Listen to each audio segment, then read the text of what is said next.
University, Oxford university या फिर Stanford university, है ना। लेकिन अगर आज मैं आपसे बोलूं, आज से 1500 साल पहले एक ऐसी यूनिवर्सिटी थी जिसमें कि हर एक देश के स्टूडेंट्स पढ़ने जाया करते थे। आज से 1500 साल पहले एक ऐसी यूनिवर्सिटी जहां पर एंट्रेंस टेस्ट हुआ करता था, और एक ऐसा टेस्ट जिसको सिर्फ 20 या फिर 30% स्टूडेंट्स ही क्वालिफाई कर पाते थे। उस समय पर स्कूलिंग कॉन्सेप्ट नहीं था, लेकिन फिर भी उस यूनिवर्सिटी के अंदर सब कुछ था।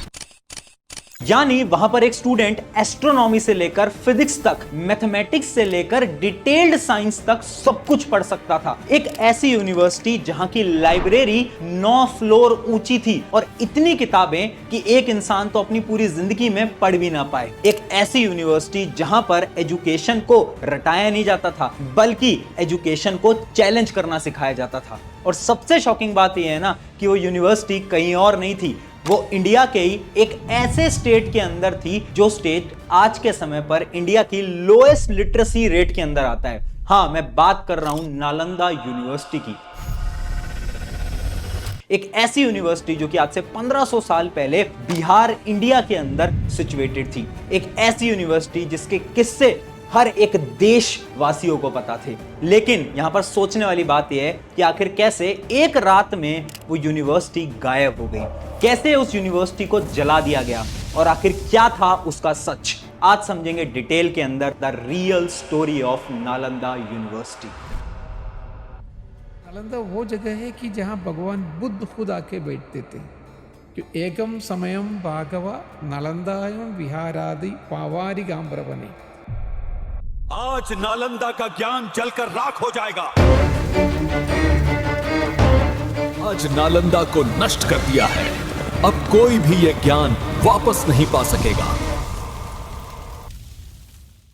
हाय एवरीवन, मेरा नाम है प्रशांत। आज बात कर रहे हैं नालंदा यूनिवर्सिटी के बारे में। एक ऐसी यूनिवर्सिटी जहां पर 20 से ज्यादा अलग अलग देशों के स्टूडेंट्स एक साथ पढ़ने आया करते थे। तो इसकी कहानी स्टार्ट होती है 7th सेंचुरी के अंदर, जब चाइना के एक मशहूर ट्रैवलर जिनका नाम था सुआन संग, वो आते हैं इंडिया घूमने के लिए, और वो एक किताब लिखते हैं जिसका नाम था the great Tang records of western region. उस किताब के अंदर वो नालंदा यूनिवर्सिटी को बड़े डिटेल से बताते हैं, और वो कुछ ऐसे सच बताते हैं ना नालंदा यूनिवर्सिटी के बारे में जिनको सुन के हर एक इंसान शॉक हो जाएगा। तो वो बताते हैं कि जब वो नालंदा यूनिवर्सिटी के गेट पर पहुंचे तो गेट पे ही उनका पहला टेस्ट ले लिया गया।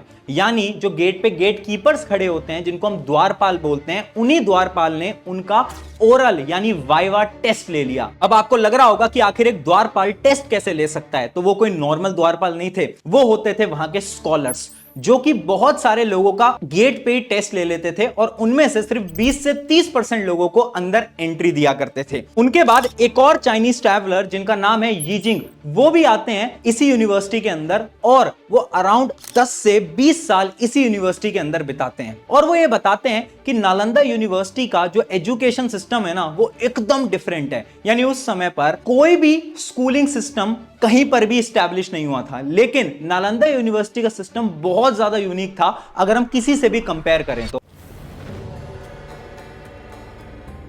वहां का रूटीन पता है कैसा होता था? सुबह उठ के सबसे पहले मेडिटेशन कराया जाता था हर एक स्टूडेंट को। उसके बाद दोपहर में हर एक स्टूडेंट्स के लेक्चर होते थे, और लेट नाइट में हुआ करते थे उनके डिबेट कंपटीशन। यानी वहां पर चीजों को रटाया नहीं जाता था, बल्कि डिबेट के कॉन्सेप्ट से डिटेल में समझाया जाता था। वहां पर अराउंड 1500 से ज्यादा टीचर्स थे और 10,000 स्टूडेंट्स थे। यानी एक टीचर अराउंड 6 स्टूडेंट्स को कंट्रोल करता था। इसका यह मतलब है कि हर एक स्टूडेंट को प्रॉपर अटेंशन मिल पाती थी। यानी हर एक स्टूडेंट के पास एक पर्सनल मेंटोर हुआ करता था, जो कि उनके वीक पॉइंट्स को स्ट्रॉन्ग पॉइंट्स में कन्वर्ट किया करता था। अब मेरा एक सवाल आपसे है, अगर आप एक स्टूडेंट हो या फिर आप कभी अपनी स्कूलिंग लाइफ में थे, तो आप मुझे कमेंट करके जरूर बताना, क्या आपने कभी भी अपने स्कूल के अंदर ऐसा फील करा कि आपके वीक पॉइंट्स को आपके टीचर्स ने स्ट्रॉन्ग करने में मदद करी हो? यस या नो कमेंट में ऑनेस्ट ओपिनियन जरूर देना। क्योंकि अगर मैं अपना पर्सनल ओपिनियन बताऊं तो आज की हालत तो ऐसी है कि वीक स्टूडेंट्स पे तो कोई फोकस ही नहीं करता,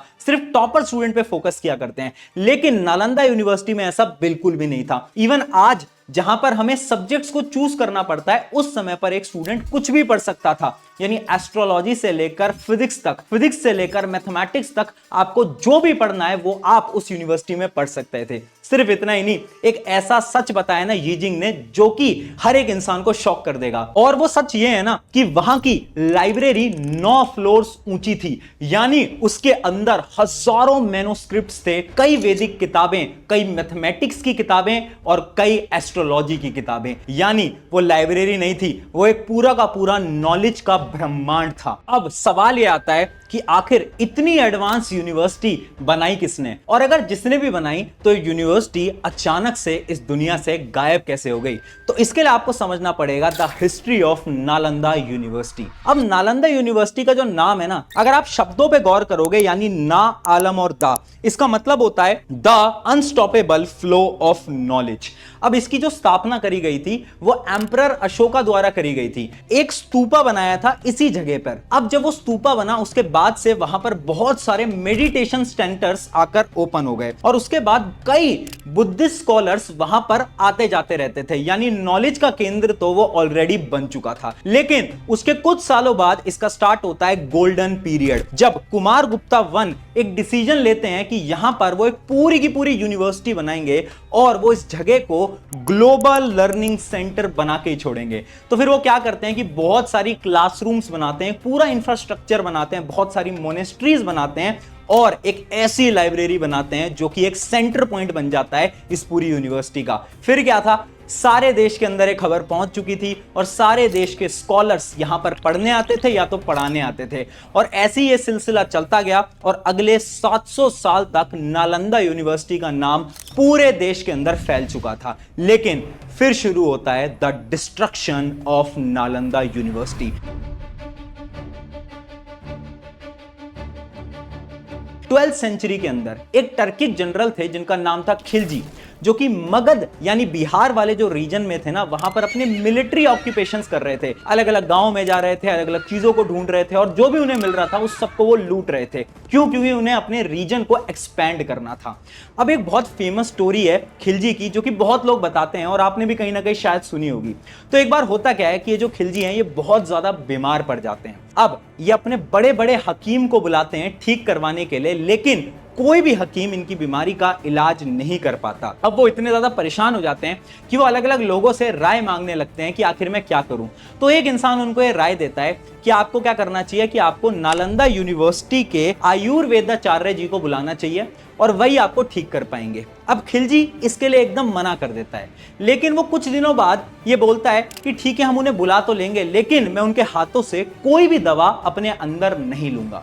तो फिर आयुर्वेदाचार्य जी आते हैं और वो ये बोलते हैं कि ठीक है मुझे शर्त मंजूर है, मैं आपको कोई भी दवा नहीं खिलाऊंगा, उसके बिना भी आप ठीक हो जाओगे। फिर क्या होता है, कुछ महीनों बाद अचानक से खिलजी की तबीयत ठीक हो जाती है और सब शौक हो गए और वो पूछते हैं उनसे कि आखिर आपने ऐसा क्या चमत्कार करा। तो आयुर्वेदाचार्य जी ये बताते हैं कि मैंने कुछ नहीं करा, वो जो मेरी दवाई थी ना वो मैंने खिलजी की कुरान के ऊपर लगा दी थी। जब भी कुरान पढ़ा करते थे तो वो ऑटोमेटिकली उनके अंदर जाया करती थी और उस दवा की वजह से वो पूरी तरीके से ठीक हो गए। अब अगर एक कॉमन इंसान होता तो वो शायद आयुर्वेदाचार्य जी को कुछ पुरस्कार देता, इनाम देता, लेकिन खिलजी वहां पर क्या करता है कि खिलजी बहुत ज्यादा गुस्सा हो जाता है और वो ये सोचने लगता है कि आखिर ऐसी क्या दवाइयां हैं, आखिर ऐसी क्या टेक्नोलॉजी है जो कि नालंदा यूनिवर्सिटी के अंदर है, जो कि हमारे लोगों को तो बिल्कुल नहीं पता है। और वो उसी दिन ये सोचता है कि अब मैं नालंदा यूनिवर्सिटी को पूरी तरीके से खत्म कर दूंगा और वहां पर अपनी पूरी मिलिट्री को लेकर चला जाता है। फिर क्या था, उनकी पूरी मिलिट्री नालंदा यूनिवर्सिटी पे आग लगा देती है। वो 9 फ्लोर की एक लाइब्रेरी अगले 3 महीने तक जलती रहती है और उससे इतनी हीट प्रोड्यूस होती है कि जो आसपास के जो लेक्स थे, जो रिवर्स थे, सारा पानी गर्म हो चुका था। वहां पर जितने भी स्कॉलर्स थे उन सब स्कॉलर्स की हत्या कर दी गई। सिर्फ इतना ही नहीं, वहां पर जो कुछ था उस सबको जला दिया गया और यहां पर होता है the destruction of Nalanda university. Nalanda university अगले कई सालों के लिए गायब हो गया, ना वो किसी किताब में था ना वो किसी पन्ने में, और दुनिया उस पूरी यूनिवर्सिटी को भूल चुकी थी। लेकिन 1812 के अंदर एक ब्रिटिश सर्वेयर जो कि बिहार के अंदर एक छोटा सा सर्वे कर रहे थे, उन्हें ना बिहार के एक रीजन में कुछ पुराने पत्थर मिलते हैं और जब वो लोकल लोगों से बात करते हैं तो उन्हें पता चलता है कि यहाँ पर तो बहुत सारी गुफाएं भी हैं और बहुत पुराने पुराने पत्थर भी हैं। और जब वो डिटेल में स्टडी करते हैं तो उन्हें पता चलता है कि यहाँ पर कुछ तो ऐसा था जिसको पूरी तरीके से जलाकर खत्म कर दिया गया था, और वो भी आज से कई साल पहले। और वहां से ही नालंदा यूनिवर्सिटी की वापस से रिसर्च स्टार्ट होती है, यानी लोगों को पता लगने लगता है कि हाँ यहाँ पर कुछ तो था। और डिटेल में रिसर्च करने के बाद पता चलता है कि हाँ उस जगह पे सच में एक दुनिया की सबसे बड़ी यूनिवर्सिटी द नालंदा यूनिवर्सिटी थी। उसके बाद क्या था, ईयर 2010 के अंदर नालंदा यूनिवर्सिटी एक्ट पास किया जाता है, जिस एक्ट के अकॉर्डिंग नालंदा यूनिवर्सिटी का वापस से कंस्ट्रक्शन किया जाता है। Students gearing up for higher studies will soon have one more university to choose from. Nalanda, one of the world's most ancient universities in Bihar, is set to reopen in 2010. फिर 2024 के अंदर एक नई university बनाई गई वहां पर और उसका उद्घाटन करा गया। अब यह बात भी एकदम सच है कि जो पुरानी यूनिवर्सिटी थी और जो नई यूनिवर्सिटी है उसके अंदर जमीन आसमान का फर्क है। क्यों? क्योंकि जो पुरानी यूनिवर्सिटी थी उसके अंदर जो मैन्युस्क्रिप्ट्स थी वो आज के समय पर एग्जिस्ट भी नहीं करता है।